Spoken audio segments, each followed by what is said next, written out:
رسول اللہ صلی اللہ علیہ وآلہ وسلم کی احادیث کو یاد کرنا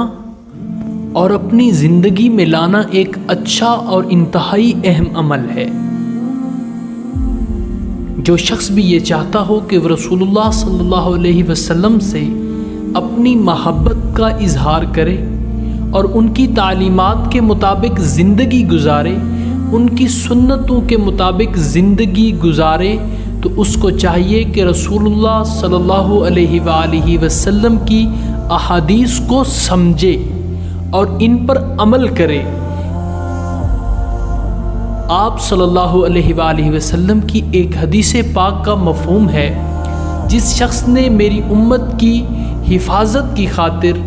دین کے معاملات میں 40 احادیث حفظ کی، اللہ تعالیٰ اسے قیامت کے روز فقہاء اور علماء کے گروہ میں سے اٹھائے گا۔ یعنی جس انسان نے آپ صلی اللہ علیہ وسلم کی 40 احادیث کو حفظ کیا، یاد کیا، تو قیامت کے دن اس کا حشر علماء اور فقہاء کے ساتھ ہوگا۔ اس سلسلے میں ہم آپ کے ساتھ 40 آسان اور مختصر احادیث بیان کریں گے، اور یہ 40 احادیث آپ خود بھی یاد کیجئے، اپنے بچوں کو بھی یاد کروائیے، اور جو بھی آپ کے عزیز و اقارب ہیں ان کے ساتھ اس ویڈیو کو شیئر کیجئے تاکہ وہ بھی یہ احادیث یاد کر لیں۔ احادیث نمبر 1، رسول اللہ صلی اللہ علیہ وآلہ وسلم نے ارشاد فرمایا، اعمال کا دار و مدار نیتوں پر ہے، یعنی ہر کام کا انجام اور اس کام کا بدلہ اس کام کی نیت کے ساتھ جڑا ہوتا ہے۔ اگر نیت اچھی ہوگی تو بدلہ بھی اچھا ملے گا، اور اگر نیت بری ہوئی تو اس کام کا انجام اور بدلہ بھی برا ہوگا۔ حدیث نمبر 2، رسول اللہ صلی اللہ علیہ وسلم نے ارشاد فرمایا، نماز مومن کا نور ہے، یعنی نماز سے آدمی کا دنیا میں چہرہ اور دل منور ہو جاتا ہے اور اس کی قبر و آخرت روشن ہو جاتی ہے۔ حدیث نمبر 3، رسول اللہ صلی اللہ علیہ وسلم نے فرمایا، روزہ ڈھال ہے، یعنی روزے دار کو شیطانی حمل اور شیطانی وسوسوں اور گناہوں سے بچاتا ہے۔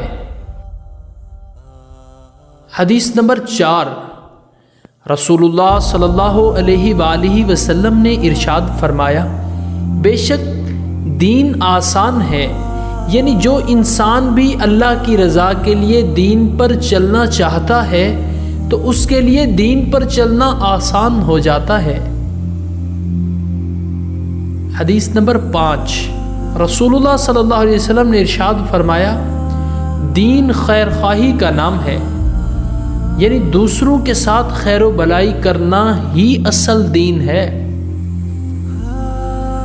حدیث نمبر 6، رسول اللہ صلی اللہ علیہ وسلم نے فرمایا،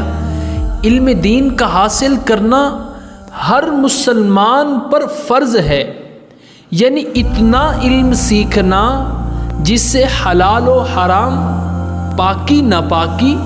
اور جائز و ناجائز کا علم آ جائے، اتنا سیکھنا ضروری ہے۔ حدیث نمبر 7، رسول اللہ صلی اللہ علیہ وسلم نے فرمایا، بہترین بات اللہ تعالیٰ کی کتاب ہے، یعنی قرآن ہی اصل انسانیت کی رہنمائی کا ذریعہ ہے، اور بہترین طریقہ محمد صلی اللہ علیہ وسلم کا طریقہ ہے، یعنی آخرت کی کامیابی آپ صلی اللہ علیہ وسلم کی مبارک سنتوں پر عمل کرنے میں ہے۔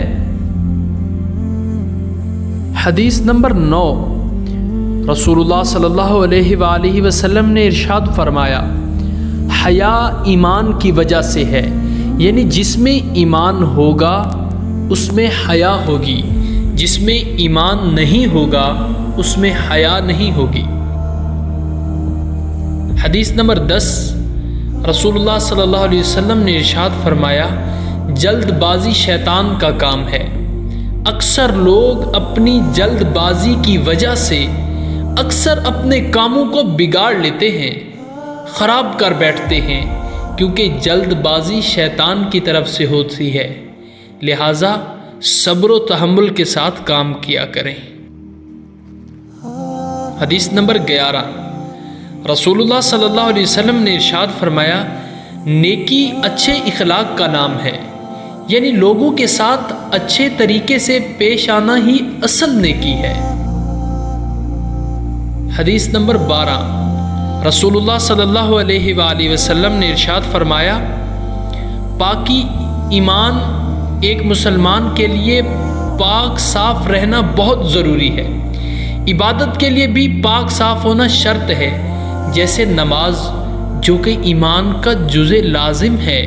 پاکی کے بغیر وہ قبول نہیں ہوتی۔ حدیث نمبر 13، رسول اللہ صلی اللہ علیہ وسلم نے فرمایا، جو خاموش رہا اس نے نہ جانا کہ اس سے مراد یہ ہے، جب تک انسان خاموش رہے گا اس کے عیب چھپے رہیں گے، اور جب وہ بولے گا اپنی اصلیت ظاہر کرے گا، اس کے عیب واضح ہو جائیں گے، اور لڑائی جھگڑوں کے مقامات پر بھی خاموشی اختیار کرنے سے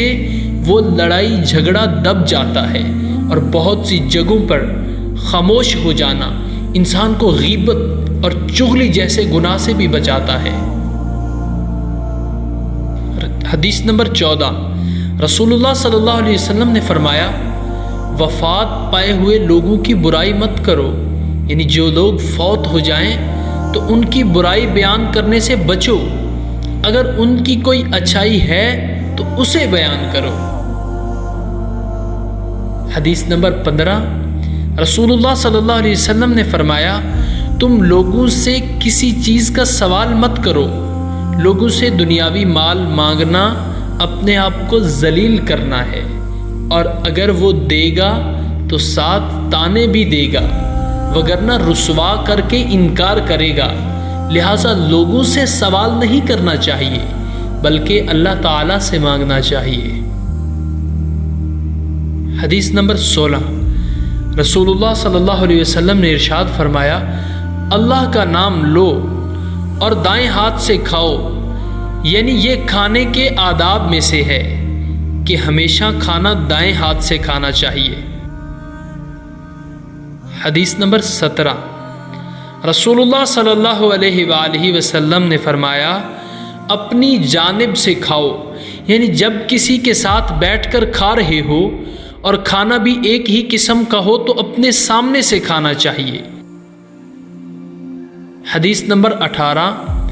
رسول اللہ صلی اللہ علیہ وسلم نے فرمایا، تم میں سے کوئی شخص کھڑے ہو کر ہرگز نہ پیے، یعنی ہمیشہ کھانے پینے کے کام میں بیٹھ کر اطمینان کے ساتھ اس کو کرنا چاہیے۔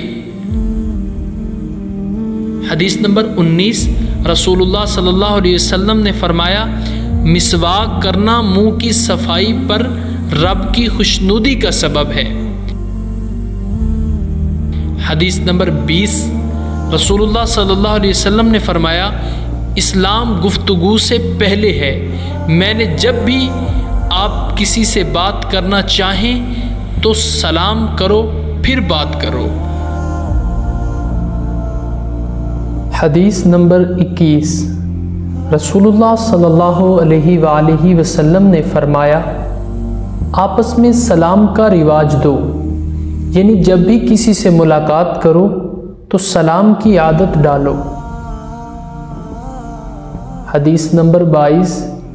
رسول اللہ صلی اللہ علیہ وسلم نے فرمایا، ہر نیک کام صدقہ ہے۔ حدیث نمبر 23، رسول اللہ صلی اللہ علیہ وآلہ وسلم نے فرمایا، بے شک اللہ تعالیٰ مہربان ہے، مہربانی کو پسند کرتا ہے، یعنی جس طرح اللہ تعالیٰ اپنے بندوں پر مہربان ہے، اس طرح لوگوں کو بھی ایک دوسرے کے ساتھ خیر و بھلائی کرنی چاہیے، اس کو اللہ تعالیٰ پسند فرماتے ہیں۔ حدیث نمبر 24، رسول اللہ صلی اللہ علیہ وسلم نے فرمایا، کوئی نماز پاکی کے بغیر قبول نہیں کی جاتی۔ حدیث نمبر 25، رسول اللہ صلی اللہ علیہ وآلہ وسلم نے فرمایا بہترین جگہیں اللہ تعالیٰ کے نزدیک مسجدیں ہیں، یعنی وہ بھلائی کا مرکز ہیں، وہاں سے بھلائی پھیلتی ہے۔ حدیث نمبر 26، رسول اللہ صلی اللہ علیہ وسلم نے یہ بھی فرمایا بدترین جگہیں اللہ کے نزدیک بازار ہیں، یعنی وہ برائی کے مرکز ہیں، وہاں سے برائی پھیلتی ہے۔ حدیث نمبر 27، رسول اللہ صلی اللہ علیہ وآلہ وسلم نے ارشاد فرمایا موت مومن کے لیے تحفہ ہے، کیونکہ موت اللہ تعالیٰ سے ملاقات کا سبب بنتی ہے، اس لیے موت مومن کے لیے ایک انعام ہے اگر وہ ایمان کی حالت میں اس دنیا سے جاتا ہے۔ حدیث نمبر 28، رسول اللہ صلی اللہ علیہ وآلہ وسلم نے فرمایا لوگوں کو ان کے مرتبوں میں اتارو، یعنی ہر ایک کا مرتبہ نگاہ میں رکھو اور اسی حساب سے ان کے ساتھ معاملہ کرو۔ حدیث نمبر 29، رسول اللہ صلی اللہ علیہ وآلہ وسلم نے فرمایا اللہ تعالیٰ اس شخص پر مہربانی نہیں فرماتے جو لوگوں پر مہربانی نہیں کرتا، یعنی جو دوسروں کے ساتھ بھلائی اور اچھائی والا معاملہ کرے گا اللہ تعالیٰ بھی اس کے ساتھ اچھائی اور بھلائی والا معاملہ کرے گا۔ حدیث نمبر 30، رسول اللہ صلی اللہ علیہ وآلہ وسلم نے فرمایا قطع تعلقی کرنے والا جنت میں نہیں جائے گا، یعنی اپنوں کے ساتھ تعلق توڑنا اتنا بڑا گناہ ہے کہ اس گناہ کی وجہ سے مسلمان جنت سے محروم ہو جائے گا۔ حدیث نمبر 31، رسول اللہ صلی اللہ علیہ وآلہ وسلم نے فرمایا کسی مسلمان کے لیے جائز نہیں ہے کہ کسی مسلمان کو ڈرائے، یعنی کسی دوسرے مسلمان کو اس طرح ڈرانا کہ وہ خوف میں مبتلا ہو جائے، تو یہ جائز نہیں۔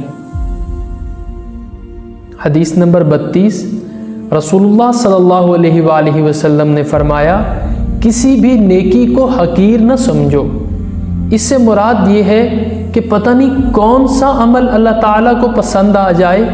اور جنت میں داخلے کا سبب بن جائے، اسی لیے کسی بھی نیکی کو چھوٹا نہیں سمجھنا چاہیے، حقیر نہیں سمجھنا چاہیے۔ حدیث نمبر 33، رسول اللہ صلی اللہ علیہ وآلہ وسلم نے فرمایا پہنچاؤ میری طرف سے اگرچہ ایک آیت ہی ہو۔ اس حدیث مبارکہ میں تخلیق کا حکم دیا جا رہا ہے۔ اگر آپ کے پاس ایک آیت کا بھی علم ہو تو کوشش کرو کہ اس سے لوگوں کو پہنچاؤ تاکہ لوگ اس سے فائدہ اٹھا سکیں۔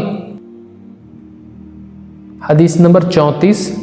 رسول اللہ صلی اللہ علیہ وآلہ وسلم نے فرمایا اس شخص کا ایمان نہیں جس میں امانت کا پاس نہ ہو۔ امانت میں خیانت کرنا ایک بہت ہی بڑا گناہ ہے، اسی لیے اس سے بچنا چاہیے۔ حدیث نمبر 35، رسول اللہ صلی اللہ علیہ وآلہ وسلم نے فرمایا اور اس شخص کا دین نہیں جس کو عہد و پیمان کا پاس نہیں، یعنی جو انسان وعدہ پورا نہیں کرتا وہ کامل دین والا نہیں ہو سکتا۔ حدیث نمبر 36، رسول اللہ صلی اللہ علیہ وآلہ وسلم نے فرمایا گناہوں سے توبہ کرنے والا اس شخص کی طرح ہے جس نے گناہ کیے ہی نہ ہوں، لہٰذا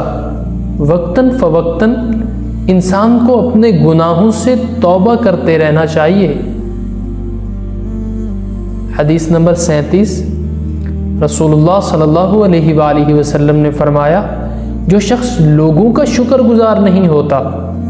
وہ اللہ تعالیٰ کا بھی شکر گزار نہیں ہوتا، لہٰذا کوئی انسان بھی اگر آپ کے ساتھ بھلائی کرتا ہے، خیر کا معاملہ کرتا ہے تو اس کا شکریہ لازمی ادا کیجیے۔ حدیث نمبر 38، رسول اللہ صلی اللہ علیہ وآلہ وسلم نے فرمایا نظر بد برحق ہے، یعنی کسی شخص کی بھی نظر بد لگ سکتی ہے، اس میں کوئی شک نہیں ہے،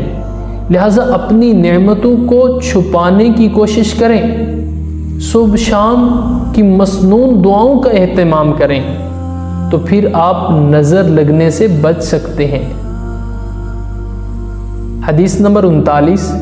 رسول اللہ صلی اللہ علیہ وآلہ وسلم نے فرمایا، قرآن پاک کو اپنی آوازوں سے مزین کرو، یعنی قرآن پاک کو تجوید کے ساتھ ٹھہر ٹھہر کر خوبصورت آواز میں پڑھنا۔ حدیث نمبر 40، رسول اللہ صلی اللہ علیہ وآلہ وسلم نے فرمایا، تم میں سے بہترین وہ شخص ہے جس نے قرآن سیکھا اور سکھایا۔ قرآن کا علم ہی تو اصل علم ہے، اس لیے جو انسان بھی اس کو سیکھتا ہے یا دوسروں کو سکھاتا ہے تو وہی بہتر شخص ہے۔ تو یہ تھی 40 آسان مختصر اردو احادیث جو ہم نے آپ کی خدمت میں ذکر کی۔ اللہ تعالیٰ سے دعا ہے کہ ان احادیث کو سمجھنے کی، یاد کرنے کی اور اپنی زندگی میں اپنانے کی اللہ تعالیٰ توفیق عطا فرمائے۔ آمین۔